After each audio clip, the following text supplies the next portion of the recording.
दुनिया की सबसे ज्यादा फॉरेन फंडिंग भारत में हो रही है, सबसे ज्यादा। और कितनी हो रही है? 50,000 करोड़। कैसे हो रही है?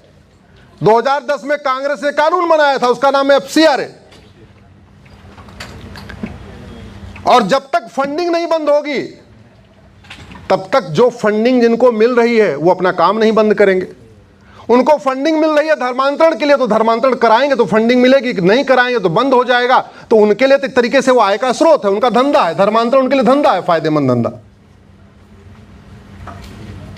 समस्याएं कई हैं, लेकिन अब मैं आता हूं समाधान पे, क्योंकि समस्याओं की बात करूंगा तो 4 बजने वाले हैं, मुझे 6 बजे की फ्लाइट पकड़ना है।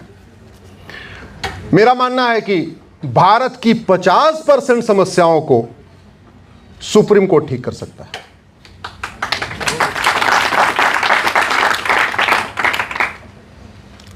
जो सुप्रीम कोर्ट लोकसभा में 2/3 बहुमत से पास किया गया, राज्यसभा में 2/3 बहुमत से पास किया गया, देश की आधी विधानसभाओं से अप्रूव किया गया NJAC एक्ट को खत्म कर सकता है, क्या वो सुप्रीम कोर्ट अपनी शक्तियों का उपयोग करके भारत में जस्टिस विद इन ईयर नहीं कर सकता? क्या जोर से बोलिए जरा।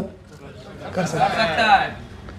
मैं माननीय सुप्रीम कोर्ट से अंदर भी यही कहता हूं, बाहर भी यही कह रहा हूं, आज भगवान महादेव की पवित्र भूमि से भी आग्रह कर रहा हूं।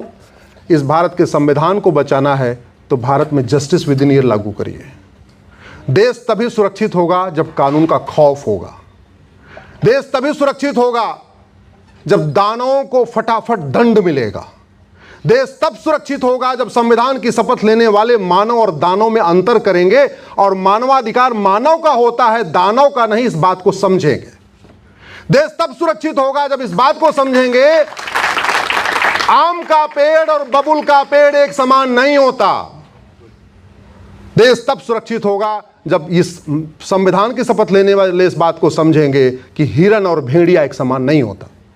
दुर्भाग्यवश संविधान की बहुत गलत व्याख्या की जा रही है। कैसी व्याख्या हो रही है? कह रहे हैं भाई article 14 equality before law, equal protection of law, सब लोग एक समान हैं। तो अब व्याख्या कैसे हो रही है? आम भी पेड़ है और बबुल भी पेड़ है, equality before law, equal protection law, इसका मतलब जितना खाद पानी आम को मिल रहा है उतना ही खाद पानी बबुल को भी मिलना चाहिए। अब रिजल्ट क्या होगा? उतने खाद पानी के बाद आम तो मीठा फल देगा, लेकिन उतने खाद पानी के बाद बबुल के कांटे जो पहले छोटे छोटे हैं वो मोटे मोटे हो जाएंगे कि नहीं? जोर से बोलिए जरा। और ये नेचर का नियम है कि आम और बबुल कभी एक साथ सर्वाइव ही नहीं करते।